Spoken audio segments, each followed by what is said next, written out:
Hello,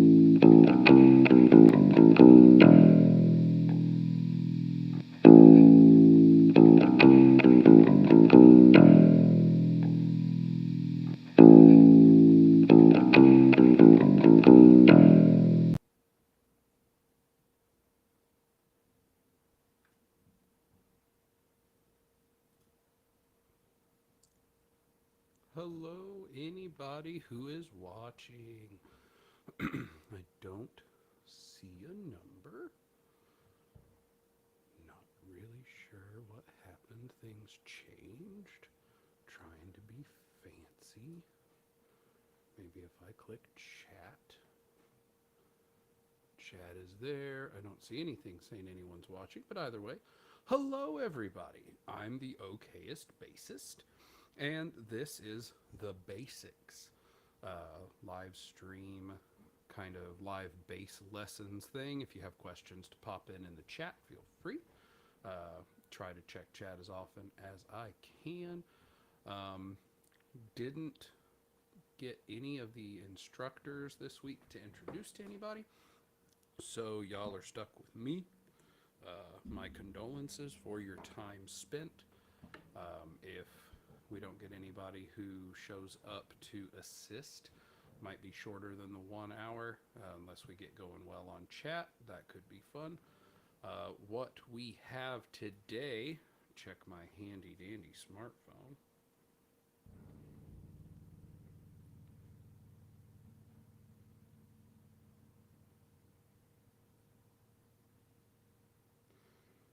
Would help if I was in the right app. So, today we are going to just kind of free range it. I did not volunteer to do any of the lessons except the one from last week with the buy, consign, sale,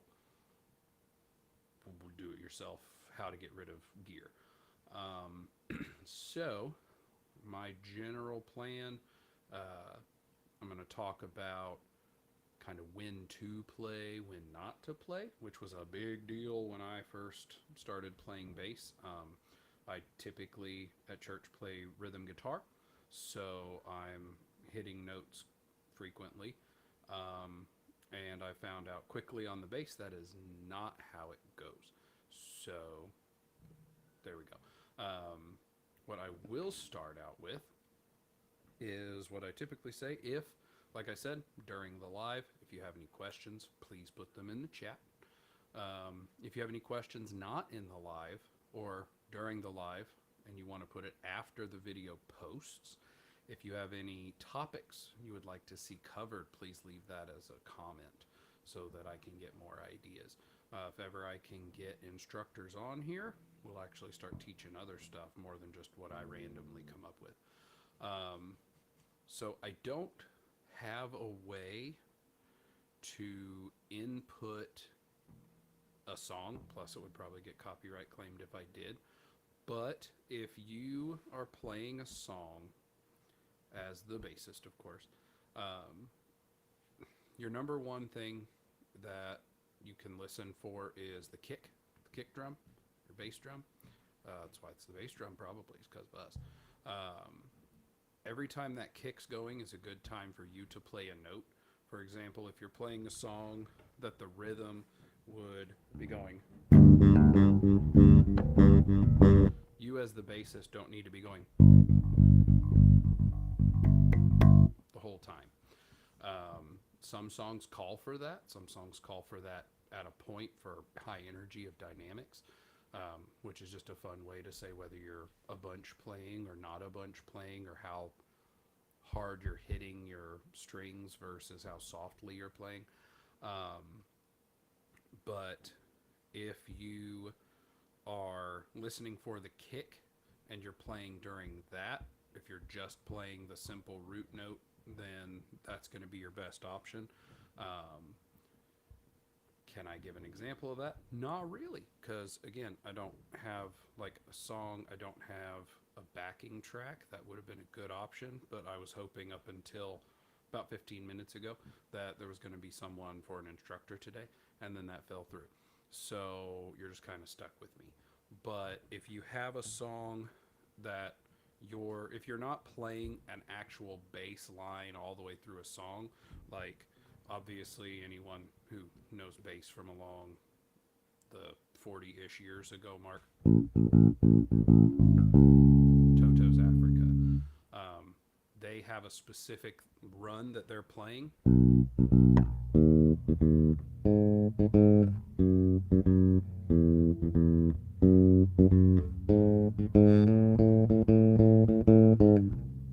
So they're playing that through the verses. If you were just doing like a master sheet or a chord sheet, then you would just be seeing the notes and they would correspond to those, but it might not be the exact same progression. For example, the first notes, that is a B, and then the next note that comes up would be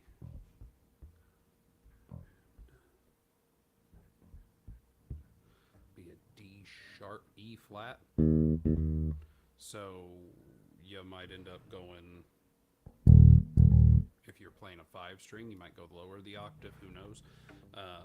Most bass players that I know, especially simple ones like myself, prefer to stay within the first 5 frets if possible, and typically I prefer to stay in the first 3 strings when possible. So if I was looking at a chord sheet and I didn't know that was the actual run of the song, I would end up playing something like, so it would be note-wise correct, but it would be right for the key, but it wouldn't be right for the actual pitch of the note. It would be an octave lower at some points. But also, if you don't know that you're supposed to be doing the dun, da dun, dun, da dun. If you don't know that you're picking, plucking time frame, then you might just end up going, or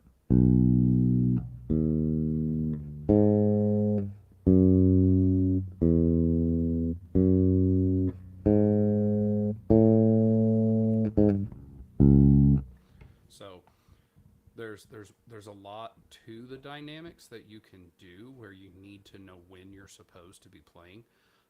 I am still not good at it. Whenever I'm at church, my biggest thing is I listen for the kick drum. There are times that I have played where we didn't have a drummer. That does make it a bit more difficult for me, at least. As far as I'm aware, it's that way for most folks. If you don't have a drummer and you're the bassist, y'all are supposed to be best friends. But I have had times where I've played at church and it's a track that has the drum in it because our drummer's not there. We only have one. And it does make it more difficult when you don't have that direct going on the kick to know when to play. And at that point, that's kind of when you have to develop your sense of feel. I don't feel that my feel is very feely. It's definitely not where I'm comfortable, but I do believe that I play the notes at the right times. It might not be the perfect timing. It might be a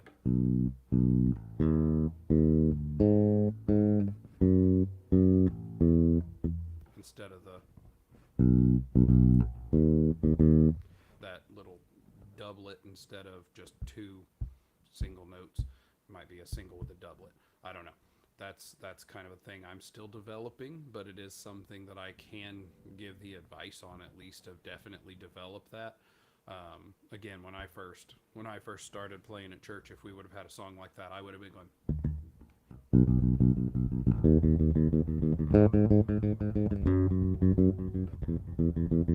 and that's wrong.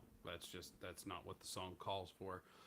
You should always be trying to do the best thing for the song, not the best thing for you, the player, which is difficult, especially if you're learning stuff and you feel you're getting better. Then you're turning around and trying to do things like, hey, look, I can do this, and it might not be what the song needs. Another thing that I learned, I put up a video, it's like one of the first ones on the channel, but another thing is if you have A song that needs filled more, you might have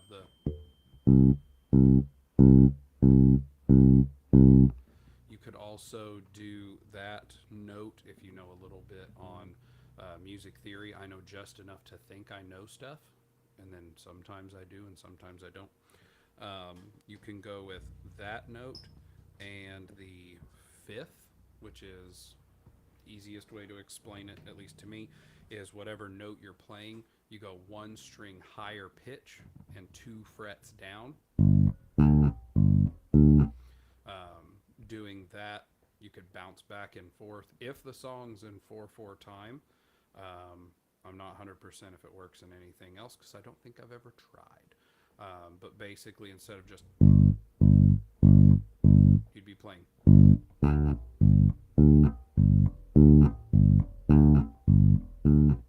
So gives a little bit more musicality to it as opposed to just the single note on the beat. Another thing I've realized recently, definitely on timings, I've noticed there are a lot of songs that you might have instead of where Toto has and then switches and it's the same, all on the same note, that same single and then a doublet. I've noticed some songs have the first note on the change that you're doing for what note you're playing is the second part of a doublet. So it'd be, I don't know if that came through, but that's I had a song the other day at church that was that way. It was,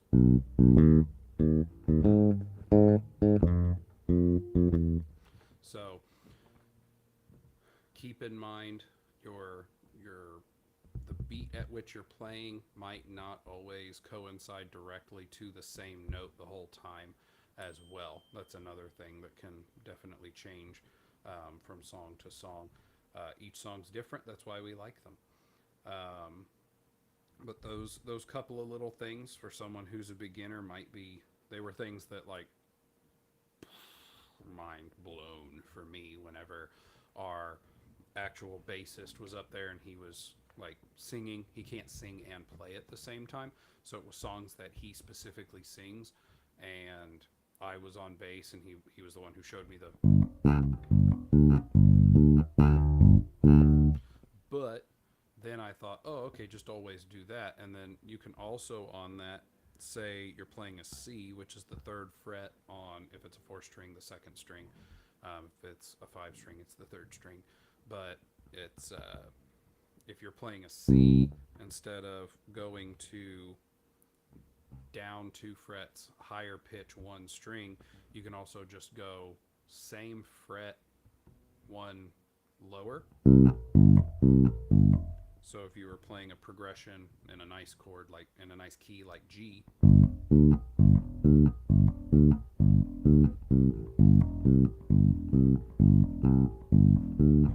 then D would be just like C, you'd be playing it, and then you go across to the A on your E string. So a G, C, D chord progression with that 1st and 5th, or with, I have no clue how the other would work, because if the 1st string that you're playing is the 1st, I don't know, like if it's a straight scale, be 1st, 5th, then it'd be 4th to 1st, 5th to 2nd, if that makes any sense to anybody.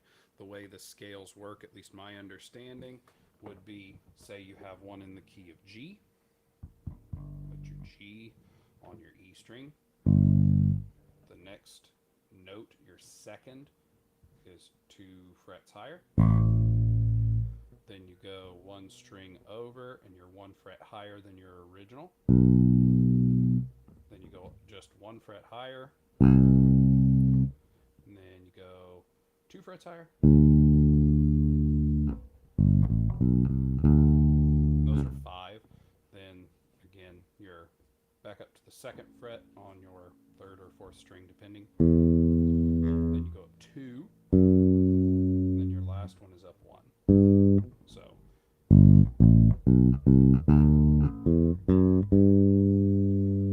to name those would be G, A,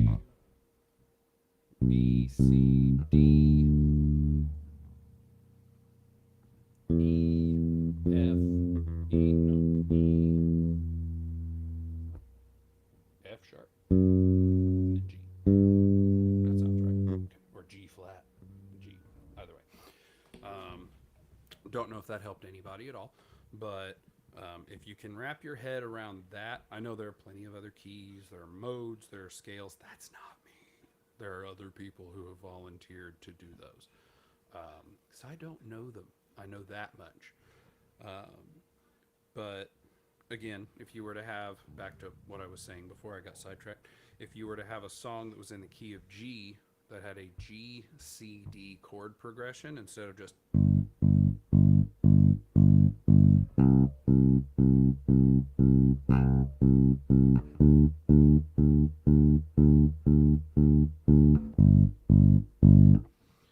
you could use the first, fifth back and forth, then use the fourth first, and then use the fifth to second.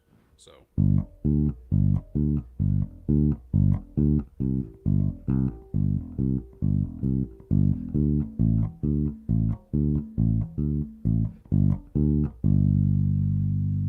gives a little more musicality to it. Again, you'd have to see if the song, some songs that fits, some songs it doesn't. Maybe if you're good, unlike me, maybe that works in every song. I don't know. I know if you're given just a very basic chord sheet or master sheet, you can usually fill in spaces with those notes from the scale. But I don't know how to do that. Just a moment.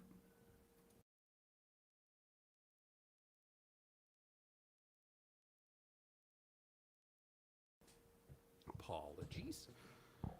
So far, I don't see that it says we have any viewers, so there's probably no one I need to apologize to except anyone who watches this recorded.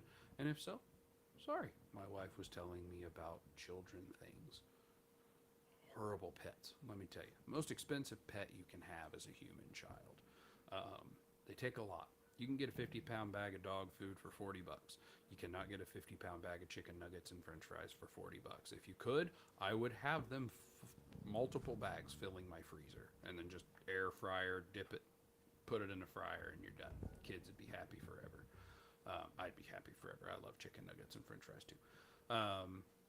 So again, those little things and knowing when to play this back and forth, first to fifth, fourth to first, fifth to second, all of that. I know it works decently well in country western songs. Again, I don't know if it works in other stuff. My church, we play gospel stuff, and then we play some stuff that's like religious country. So we have some songs that will also put like a country vibe to the song so that it's a little more energetic. So those things can work there.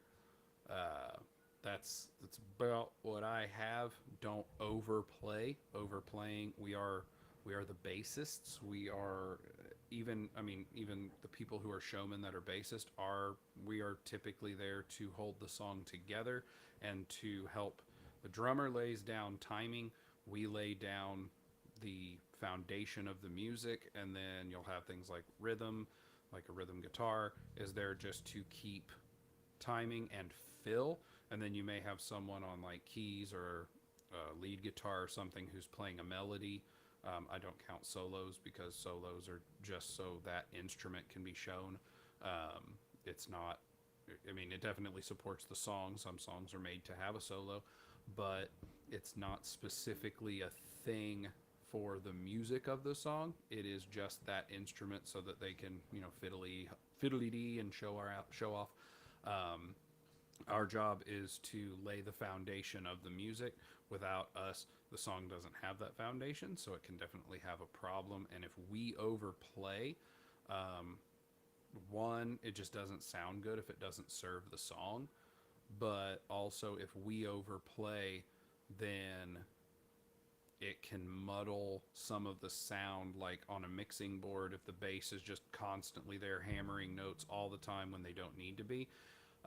The mix is going to get thrown off because you're going to have way too much of that, and it can also throw off your musicians that are playing with you as well. I know that if we've had other folks who have tried bass and they were just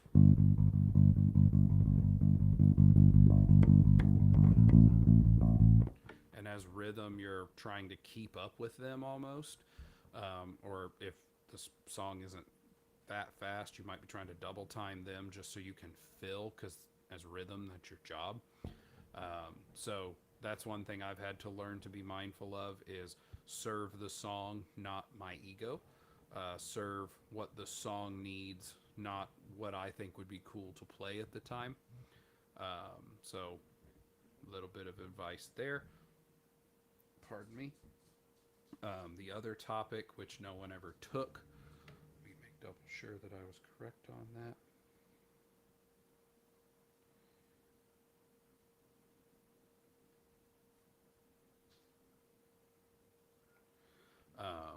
was picking the right bass. Um, Hopefully, someone will get in on this more than me, but as there's still a chunk of time left before I even said we'd get done, I'll start touching on it. To me, and I'm not just speaking as the hey, I'm the passive, headless, crazy looking. If I like crazy looking stuff, I also prefer multi-scale. I find it more comfortable. Basically everything that the EHB is. I thoroughly love this bass. Mass-produced bass. This is by far my favorite. Well, my other one, the 1505 SMS with the swapped neck, that I have, is my favorite bass. But if I had to pick one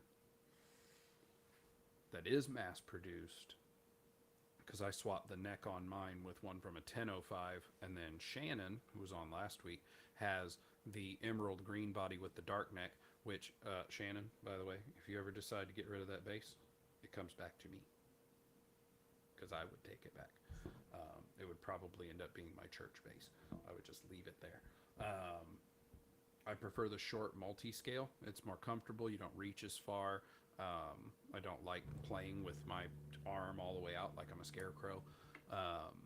So I do. EHBs are awesome. I really like them. They go into passive mode. Makes me happy. I don't have to fiddle with a bunch of knobs to try to find the sound. But I really love them. I wish they made a single cut.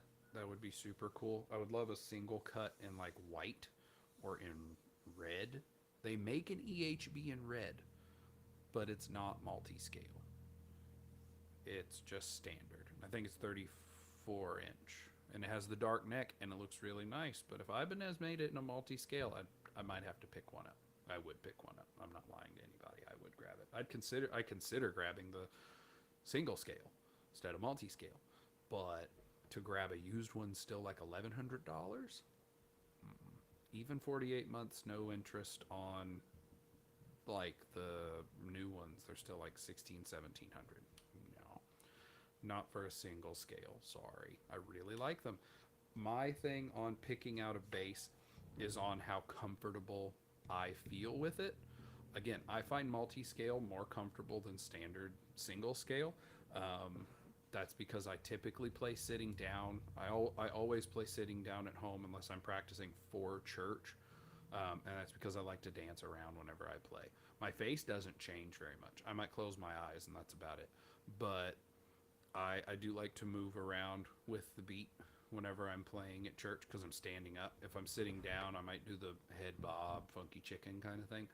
But I usually play sitting down except when I'm at church. So ergonomics are different in both ways there, because when you're sitting down, unless you have your bass set to be all the way up under your chin all the time, if you're sitting down, like my bass goes out from me at an angle instead of being completely straight up and down. Apologies again.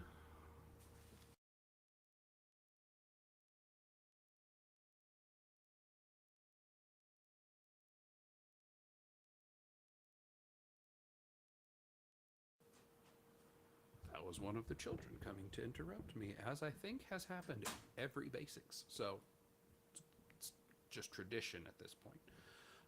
Again, my bass does not stand perfectly perpendicular to the floor while I'm playing it. It comes out at an angle. I find that more comfortable anyway, especially since I'm fat. It can rest on my belly.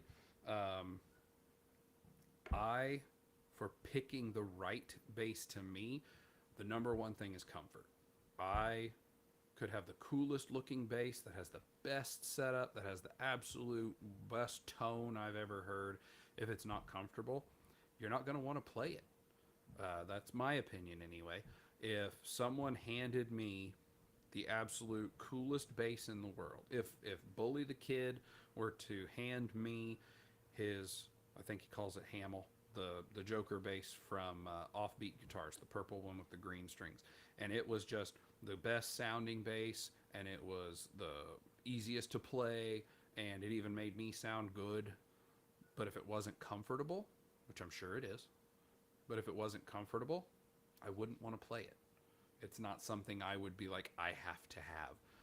When I first saw an EHB, I thought that's a really weird looking thing. I want to try it because I like weird looking. I like Explorer bodies. I like the streams from ESP Ltd. The Achilles bass from the company Overload out of Italy looks beautiful. I have a custom bass coming that looks different than basically anything else I've ever seen. Um, I like weird looking stuff, but it has to be comfortable too. I could have the most basic looking bass, which to me is like a Fender P bass. That's the thing. They've been around forever. Ain't broke, don't fix it. So they keep making them. If someone handed me one of those and it was the most comfortable bass I'd ever played, I would want to get that bass. Fender does not make a multi-scale, so there's not that. But they don't make them headless either. And I like headless. I say a lot about headless, but I say it because of the ergonomics. There's no neck dive. I could stand up and jump around with this on me, and it does not neck dive. If I'm sitting here holding it and the strap isn't like taut, yeah, it might. I mean, it's not even going down anyway, and the strap is just loose. I mean, the head will go, the neck, I guess, will go down a little bit, but that's just gravity. Like, I don't know of any bass that also I wasn't leaning it back and it wasn't sitting on my leg right, but the ergonomics of the ergonomic headless bass, EHB, to me are the most important thing. I want a bass that is comfortable, then I want a bass that is playable, then I look at what's on in the bass, what makes the bass. There's all sorts of discussion, debate on all of the rest of it. You got a P bass, they've been around forever. That is the sound that is on a lot of records. That's the sound that has existed for, what, 60, 70 years now as an electric bass guitar is a P bass. Iterations have changed. You can have Bully's Goldie that has 3P pickups in it and has the Dingwall circuit, all that. You can go with just a single P in the sweet spot on a million basses that exist across the planet. Some people, that's the ultimate bass sound. Some people like a jazz bass where you've got the two pickups and then you blend it. Shannon has said on her she really likes the versatility that she could get out of a soap bar. I don't care. I just don't. I like passive, and I only like passive because I don't want to fiddle with a bunch of controls. But some people only want active. They want to be able to change that mid modulation so that they have it specifically set for the room. Some people want to be able to boost the bass and cut the mids. Some people want to cut treble completely out. Some people want a tone knob so they can have the tone all the way open, all the way closed. Some basses are like the Joe Dart bass where there's just a volume. That'd be great. But at the end of the day, if your bass isn't comfortable, if the thing weighs 20 pounds like my boat anchor, you're not gonna feel great at the end of the day with all that weight having hung off of your shoulder or resting all that weight on your leg if you're sitting down. If the setup on the bass isn't good, if you have an action an inch off the fretboard at the 20-ish frets, you're going to be pushing those strings so hard, it's going to be uncomfortable. If you're playing, and I mean, I'm not even getting into playability as far as do you have string buzz or do you have dead notes? I'm not even getting into that. I'm saying the comfort of the bass on your body, and then the comfort you have of playability as everything sounds the way it should, not on how well or poorly you play. Every note that is fretted sounds as that note should. I'm talking, it's already set up, it's in set for intonation, everything like that. But the playability of it, how easy it is to play. Comfort first, how easy it is to play second. Then, to me, all the aesthetics and the hardware makeup, all of that is by a far third. Um, and I'm not saying by far the third because it's not important. Some people put a lot of stock into tone wood. It's an electric instrument. The pickups are picking up the vibrations of a metal core of your string, whether they're tape wounds like I use, or whether it's just a metal string, round, flat, whatever. It's picking that vibration up and transmitting it through the electronics to the output jack to get it through a cable, a wireless system, whatever, into your amplifier, which sends it to a speaker. That speaker sends the signal out as audio that can be heard by the human ear, or it goes into a recording setup that stays electric. Does tone wood make a difference? Here's all I will say about that. Again, I'll just smack some stuff with my bass too. That's a different type of acoustic that you can do. All I will say on tone wood is this. If you think it matters, that's what matters. Placebo effect can do wonders. If you think that having a maple neck, maple fretboard with a mahogany body makes your sound different electronically, recording wise, acoustically coming out of the amp itself, just the speaker amplification sound, if you think that sound is going to be completely different than having something with a basswood body, with a Wenge neck, with a Panga Panga fretboard, if all that stuff to you is going to make you believe you sound different, it probably will make you sound different because you might play differently. I'm not talking about tone is in the hands, whatever. I could put on someone else's hands and I would still not be able to play well. That's just all there is to it. But acoustically, the instrument itself unplugged, that does make a difference, obviously. It's different types of wood, different densities, different materials, whatever. They vibrate differently, so the acoustic sound you'll hear is different. And for those who hear that sound, they're getting that sound, but it's not coming out of a speaker to an audience. They do hear a difference, and that is fine. Again, all of that is beside the point for picking the right bass to me. Some people want it to be on the aesthetic. Hey, if I can't have a bass that is as black as midnight in the middle of a city, that all the lights are turned out and the smog's blocking out the sun and moon and stars, then I don't want that bass. Okay, fine. If you have to have a bass that looks a certain way, then that's the most important to you. That's the most important to you. What I'm saying is each person has to determine what is the right bass. I think the best way to do that is to try multiple basses.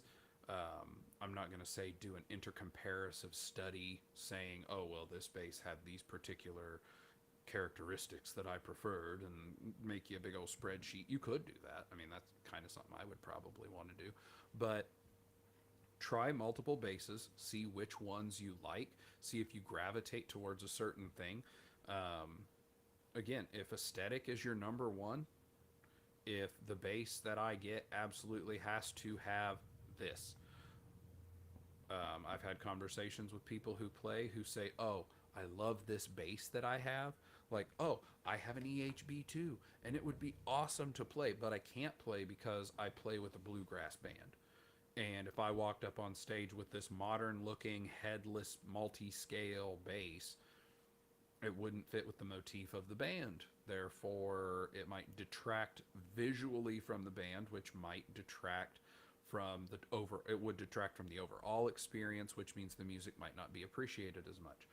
Things like that happen. Things like that exist, and therefore you may have to pick a bass that isn't the exact bass you want, which is why having a range, or at least knowing your range of what you prefer, would be great.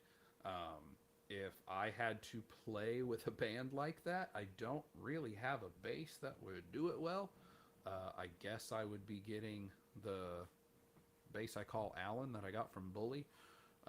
It's probably the most modest of my basses, except maybe my SR 505 Ibanez that's like an iridescent purple to green. If I'm on a stage that's kind of dark, it'll just look like a dark purple probably. That might work. But the rest of my stuff's crazy looking for something like a band like that. Um, if aesthetics are the thing that you need to worry about most, worry about your aesthetics most. But for myself personally, I want comfort, then I want it to be easy to play, then I'll worry about how it looks. Some people, they just want to look good. That's fine. Some people say that the ease of playing would be more important. I'd rather carry around a boat anchor that I can play everything that I want effortlessly and I'll deal with the discomfort. Okay, absolutely. I know people who believe the playability of an instrument is more important than its aesthetics or how comfortable it is on or for you, and that's completely fine. But my best advice for picking the right bass is simply try multiple. If you can go to a music shop, whether it's a little mom and pop shop that might have 5 basses, or whether it's a Guitar Center or something like that that might have 50, try multiple out. Try out, as silly as it may seem, try out multiple of the same kind. I've had the same kind of instrument. When I say kind, I don't necessarily mean grab 3 different blue Sterling sub Ray 4s. That's not exactly what I mean. What I mean is, like, I have had a sub Ray 4. I've had a Sterling Ray 4 that didn't have the SUB on it.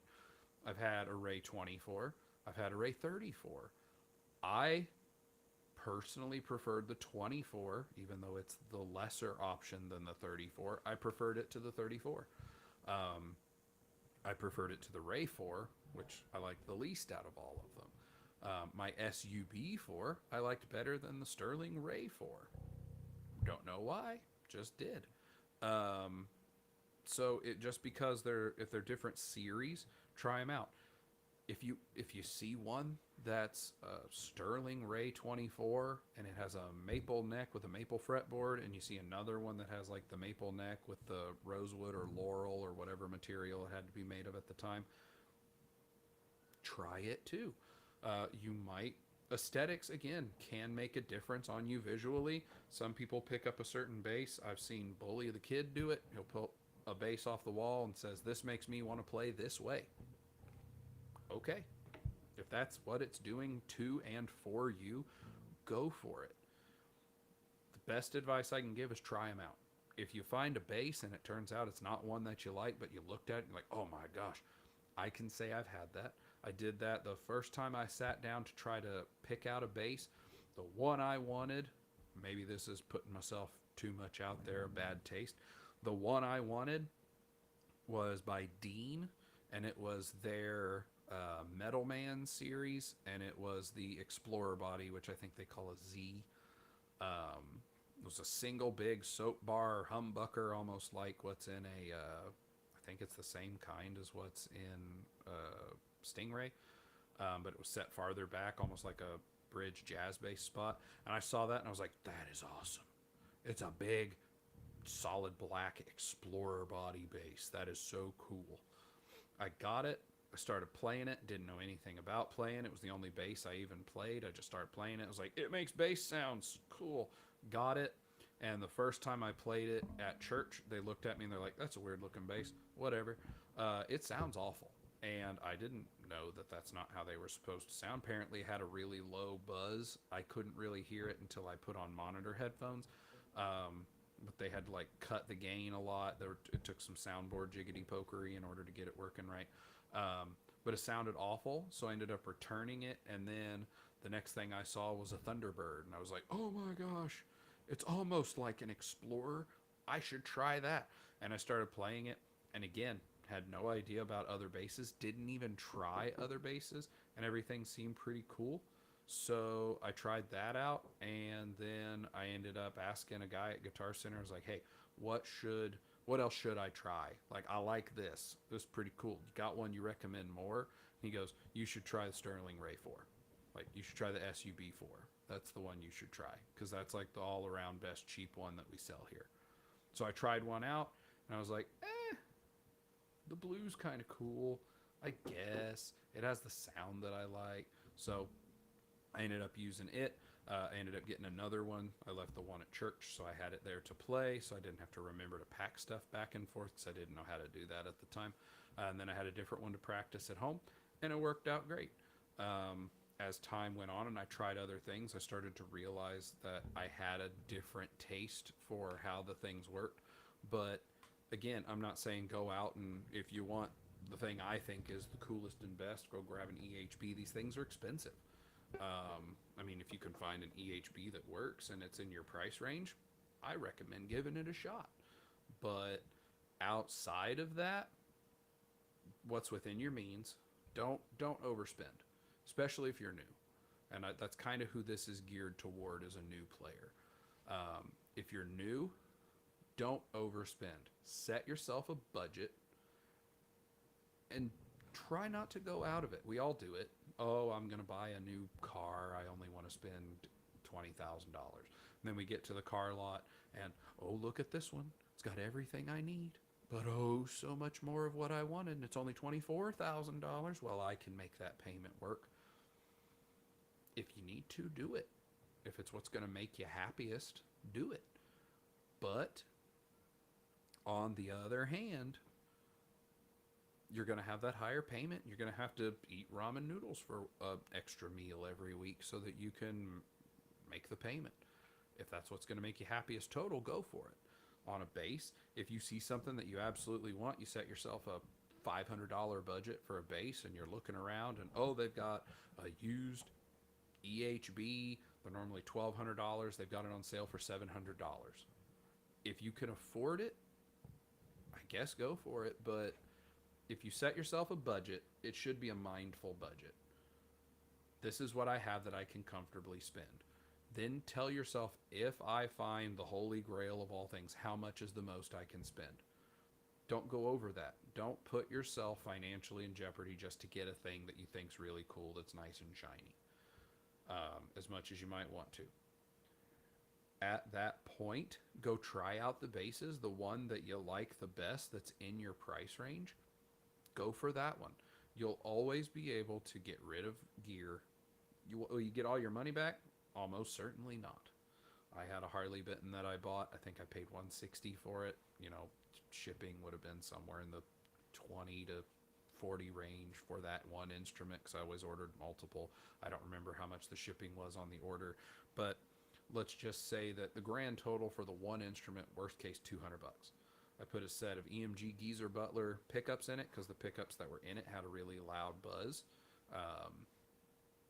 I put a thing called an Omega bridge. It was the cheapest high mass bridge that I liked that I could find on Reverb.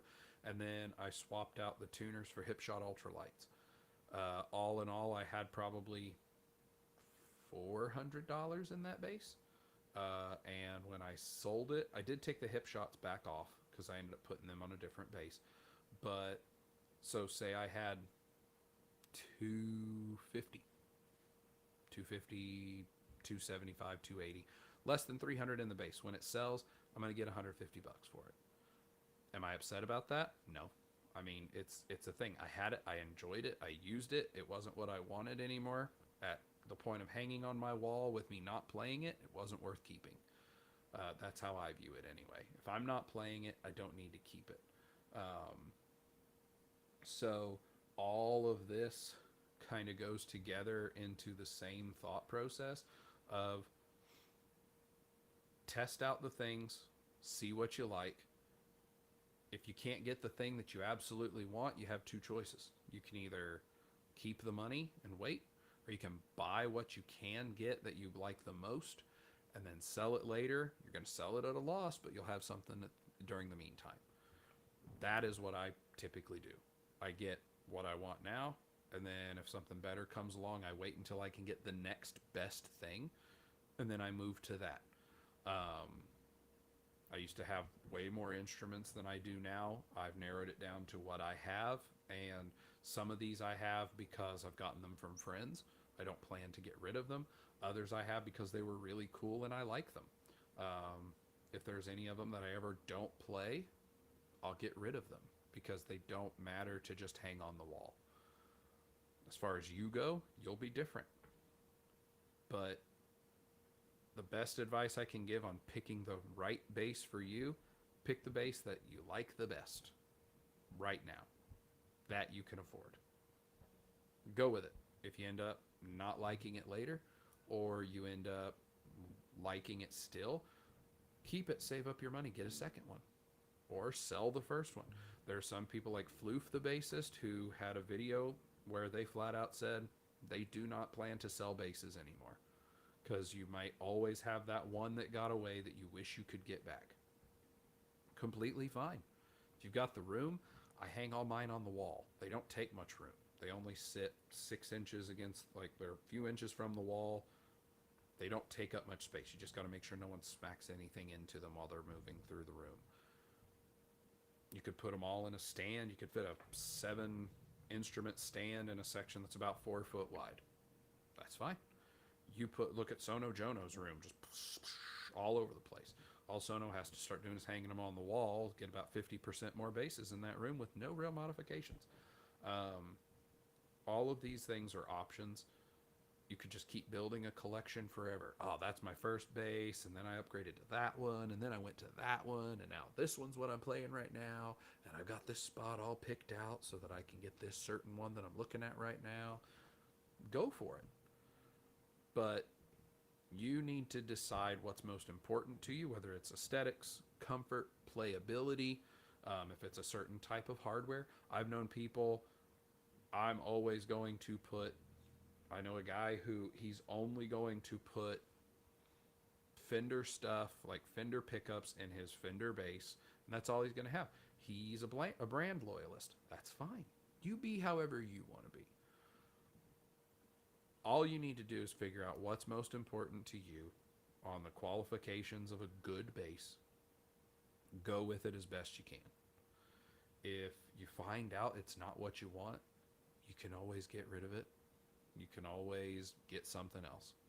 And if your finances won't let you just boom, get rid of one, boom, grab another, save up as best you can and then do it then. Obviously, I'm not saying every time you see a bass you want, go buy it. That is not financial advice from me. No, do not do that. I've done that before for a while, and then I realized on my credit card statement, like, oh crap, that was a bad plan. So, again, words of advice, don't just go spend money all the time unless you just have money to spend all the time. And if you have money just to spend all the time, send it to me. If you have too much to spend and you can't spend it all, I can help. Send me some money. I'll spend it for you. And I will tell you how good a time I have when I do it. But again, that's the best advice I can offer. Figure out what things about different basses you've played, or find other basses to play. Find out what you like about them, and then try to incorporate all of that into another bass. Ask somebody. Ask somebody who's more knowledgeable than you.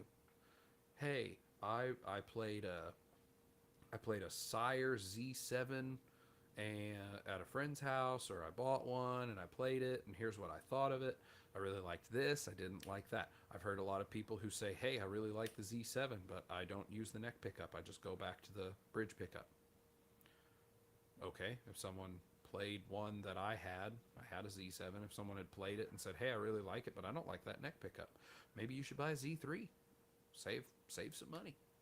If you're not going to use that neck pickup and you don't really care about a specific color combination, save a couple $100. Go with a Z3 instead of a Z7. Or try out a Sterling. Try out an old OLP. There are all sorts of options out there. If someone came over to my house and was trying different ones out and they were like, hey, I really like this. Okay, cool. Is there anything you don't like about it? Figure out what you don't like about certain basses. Oh, hey, I love the EHB. I love trying your EHB out. I love the active pickup stuff. I don't know, you're crazy. Active side's way better. Blah, blah, blah. I just hate multi-scale. Okay, cool. They make standard scale EHBs. Maybe you should look into trying to find one of those and try it out. Maybe that's your perfect instrument. Maybe everything else is good except you don't like multi-scale.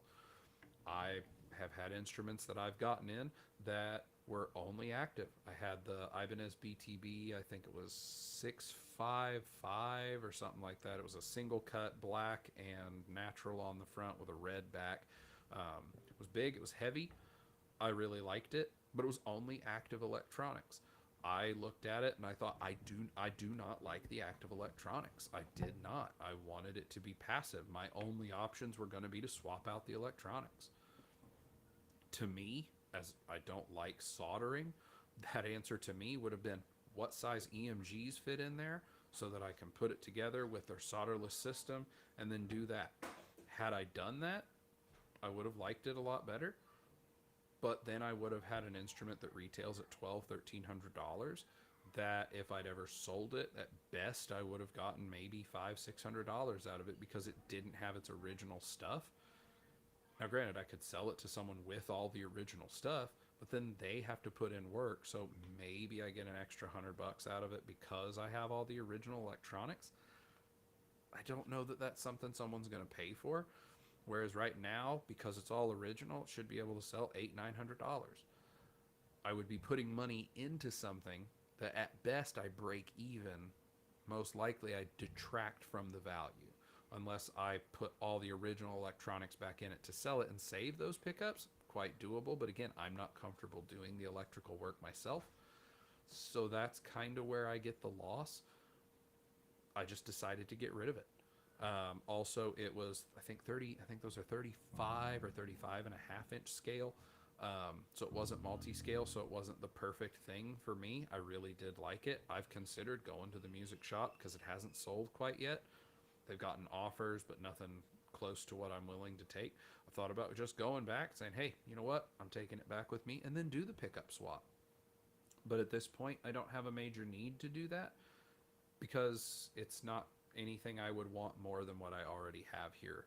So again, the two key pieces of advice of all my rambling: figure out between aesthetics, figure out between the hardware makeup, figure out between comfort to play, ease of play, playability, however you want to word it, and your comfort on your body.